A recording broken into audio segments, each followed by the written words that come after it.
Pemirsa, pasca bencana yang melanda Kabupaten Tanah Datar, Sumatera Barat, pemerintah daerah terus berpacu untuk mempercepat penanganan dan juga pemulihan pasca bencana. Untuk mengetahui kondisi terkini serta langkah konkret apa saja yang dilakukan oleh pemerintah daerah, kita akan langsung berbincang dengan Bupati Tanah Datar. Ada Bapak Eka Putra. Assalamualaikum, Pak. Waalaikumsalam, Pak Hamdan. Iya, terima kasih telah bergabung bersama kami di Metro TV dan juga rekan-rekan stakeholder yang ada di sana yang terus berjuang untuk terus dalam rangka penanganan bencana di Tanah Datar. Pak Bupati, apa yang menjadi atensi khusus dari Pak Prabowo tadi saat kunjungan di Tanah Datar?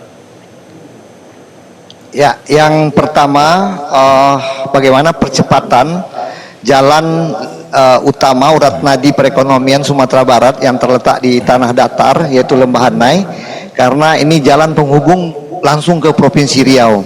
Alhamdulillah tadi untuk kendaraan 4 roda itu sudah bisa lewat.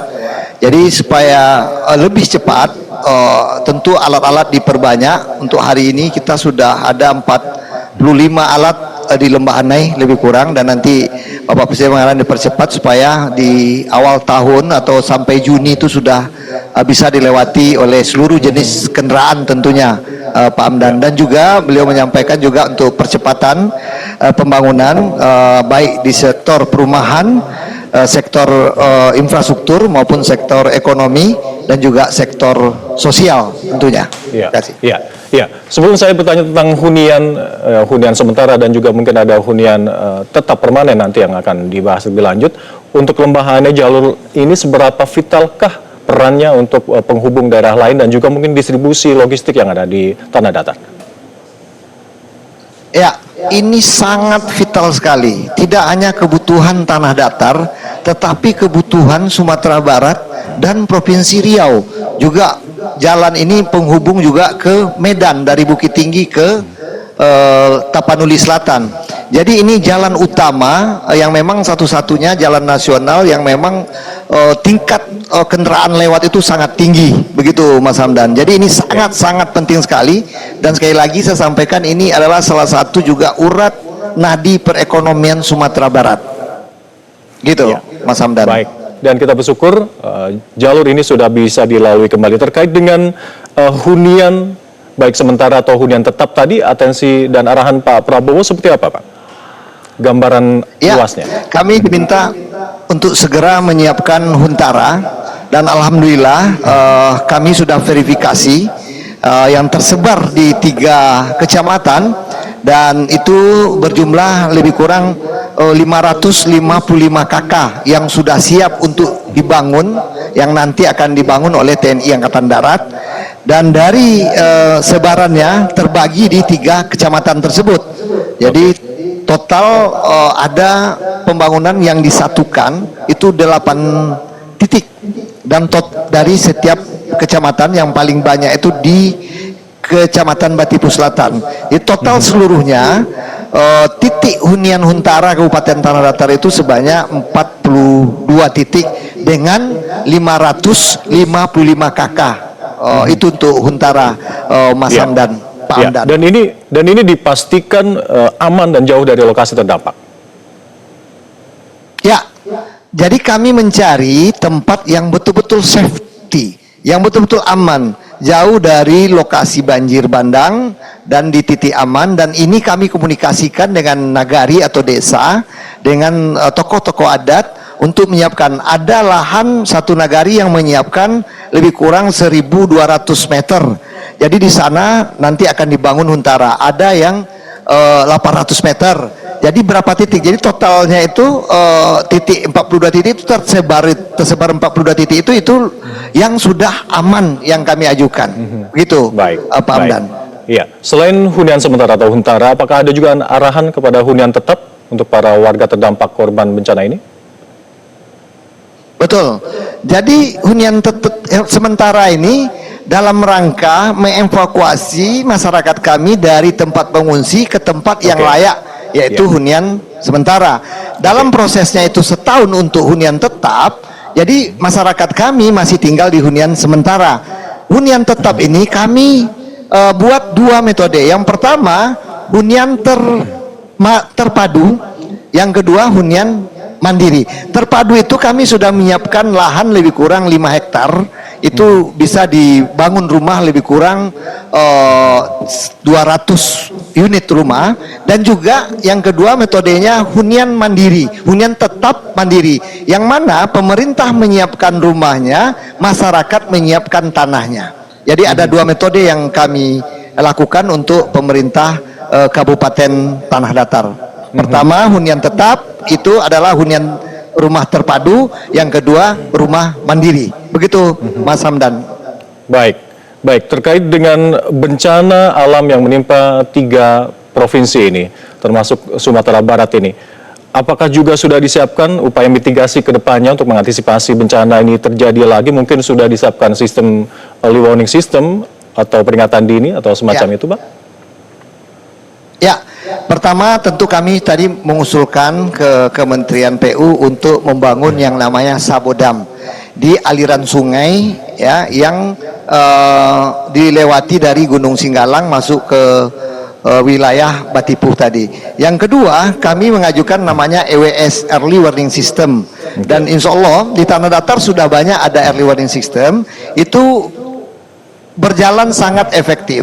Jadi ketika curah hujan tinggi, EWS ini bunyi di satu titik, kita pasang sirenenya di beberapa desa, itu nyambung.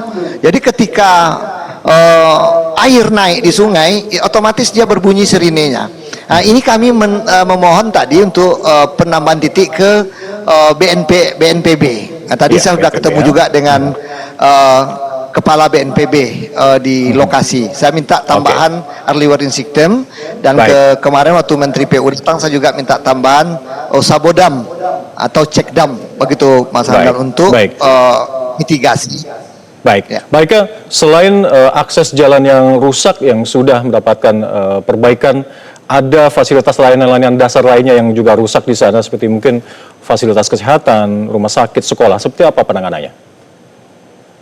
Ya, betul. Selain tadi jalan, tentu rumah juga, jembatan, jaringan listrik, air bersih, dan sanitasi, itu kami sekarang sedang pemulihan. Dan itu sudah dilakukan. Kami mendata posisi saat ini, verifikasi ya tempat-tempat mana saja. Untuk sementara kami khusus untuk air bersih kami pakai mobil tangki, dan juga punya tangki-tangki kecil yang disiapkan baik dari donatur atau yang memberikan sumbangan maupun dari pemerintah baik pusat maupun daerah. Tentu ini yang kami lakukan untuk bagaimana penanganan bencana yang lebih cepat dan masyarakat kami tidak kekurangan air bersih. Tapi untuk kedepannya tentu kami mempersiapkan infrastrukturnya semua. Kami sudah mendata, memverifikasi, dan kami sudah memberikan nanti kepada balai-balai PU yang ada di Sumatera Barat dan juga ke provinsi tentunya usulan-usulan kami. Insya Allah lah ini berjalan, mudah-mudahan itu sesuai kemarin penyampaian Bapak Presiden. Untuk di Sumatera Barat ada anggaran yang disiapkan 13,5 triliun untuk recovery atau pembangunan sektor-sektor yang rusak akibat bencana banjir bandang ini. Begitu Mas Hamdan. Iya. Baiklah, untuk di posko-posko pengungsian sendiri atau mungkin nanti akan segera direlokasi ke hunian sementara, bagaimana dengan pemenuhan kebutuhan para pengungsi, khususnya mungkin kelompok-kelompok rentan, anak-anak, lansia, ibu hamil, dan mungkin penyandang disabilitas di sana? Ya, kami selain memisahkan untuk anak-anak balita dan dengan dewasa itu dipisahkan tempat pengungsinya, kami juga punya posko kesehatan. Selain untuk memeriksa kesehatan fisik, juga jiwa, artinya trauma healing yang kami berikan, dan juga banyak bantuan-bantuan trauma healing baik dari pemerintah pusat atau dari universitas atau dari pemerintah provinsi yang sekarang turun ke kabupaten kami untuk memberikan trauma healing.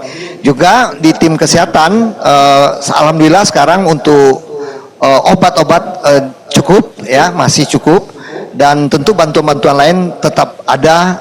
Bagaimana kami utamakan kesehatan warga pengungsi. Tetapi yang saat ini yang dilaporkan Kadis kami sudah 60 orang itu terjangkit penyakit ISPA agak sesak napas, tapi itu sudah kita lakukan pengobatan dari sekian banyak pengungsi yang dari awal 6 ribuan sampai 7 ribu itu 6 orang yang kita rujuk ke rumah sakit daerah. Baik, Pak Eko Puter, terkait dengan kondisi keuangan di daerah yang umumnya tidak memiliki nomenklatur anggaran khusus untuk bencana yang memang kurang memadai sebenarnya.